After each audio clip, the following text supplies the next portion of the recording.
il y a aujourd'hui, disons, l'opinion dominante, une opinion philosophique par rapport à ces questions, c'est ce qu'on appelle le déterminisme.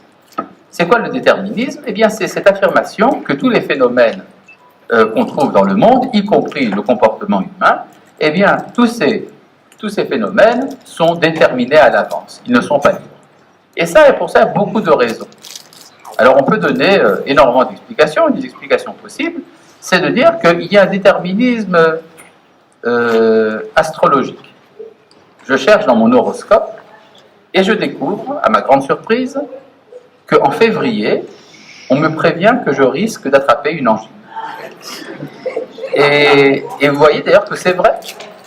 J'ai attrapé une angine en février, et surtout parce que j'avais pas mis de pull vert comme il faut, mais vous voyez bien que ça marche. Il y a un déterminisme. Maintenant, si ça ne se passe pas, c'est qu'il y a parfois des exceptions à la règle. Mais de manière générale, je suis déterminé. C'est ce qu'on appelle le déterminisme astral. Il y a une autre opinion qui considère que le déterminisme est biologique. C'est dans mes gènes. Mon contenu, mon code génétique est ainsi fait que je ne peux pas ne pas vouloir telle ou telle chose. Donc mes actions sont fixées à l'avance. Il y a une autre forme de déterminisme qu'on appelle le déterminisme économique. Ça se retrouve par exemple dans le marxisme. Il y a ce qu'on appelle la lutte des classes. Je ne peux pas ne pas vouloir faire telle et telle chose parce que ça correspond à ma classe économique. Étant donné que je suis prolétaire, je ne peux pas ne pas faire telle et telle chose. Étant donné que j'appartiens à la bourgeoisie, je ne peux pas ne pas faire tel et tel choix, éthique ou autre. Et puis il y a également des déterminismes fatalistes. Fatalisme, qu'on trouve chez les Grecs, qu'on trouve également dans l'islam, le maktoub. Maktoub, c'est-à-dire écrit. Écrit, c'est par exemple quand quelqu'un dit, voilà, qu'est-ce que tu reproches à ce vin? Maktoub, c'était écrit. C'est une vanne de Roland Bakri, bien connu. Et donc,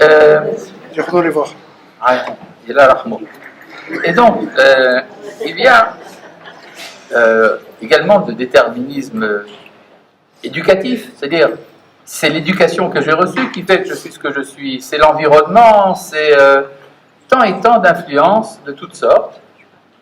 Vous savez qu'on a pu passer ici assez rapidement sur un ensemble de conceptions du monde qui toutes considèrent que l'homme n'est pas libre. Donc le dénominateur commun de tous ces déterminismes, physiques, sociologiques ou autres, c'est que l'homme est en fait déterminé à l'avance, il n'est pas véritablement libre. Et c'est pour ça qu'on a inventé dans le droit international, enfin dans le droit commun, la tradition du droit romain, on a inventé une notion qui est les circonstances atténuantes. C'est quoi les circonstances atténuantes? Monsieur le juge, je suis véritablement coupable, c'est vrai, mais il faut comprendre, je suis arrivé à ça à cause de mes complexes. Le passage du lange au pot a été dramatique, traumatisant chez moi. Et puis il faut comprendre également que j'ai vécu dans un quartier malfamé. Et puis, il y avait un moment où je n'avais pas d'argent, j'étais bien obligé de voler pour vivre. Alors, monsieur le juge, je vous demande de tenir compte de ces circonstances qui font que, d'une certaine manière, je ne pouvais pas faire autrement. Effectivement, la loi reconnaît l'existence des circonstances atténuantes. Par contre, la loi ne reconnaît pas l'ignorance. Il y a un principe, nul n'est censé ignorer la loi. La halakha dit exactement le contraire dans ces deux points. La halakha considère que si je suis ignorant d'une chose, je suis dispensé. C'est-à-dire, si je ne savais pas qu'une chose était interdite, eh bien, je n'en subis pas les conséquences. Par contre, si je savais que la chose est interdite, il n'y a pas de circonstances atténuantes. C'est exactement le contraire. Parce que le présupposé de base est différent. Est-ce que l'homme est véritablement libre de son comportement ou pas? Oui. Il y a maintenant, cependant, on peut affirmer que, enfin, pourquoi est-ce que vous affirmez que nous sommes libres? Nous naissons dans un temps et dans un lieu et dans une famille déterminée. Il y a des choses qui font que je ne peux pas faire autrement.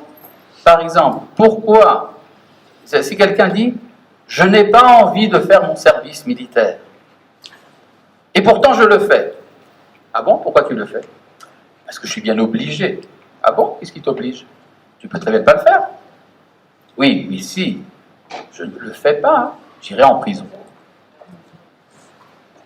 Donc tu as le choix, tu peux aller en prison.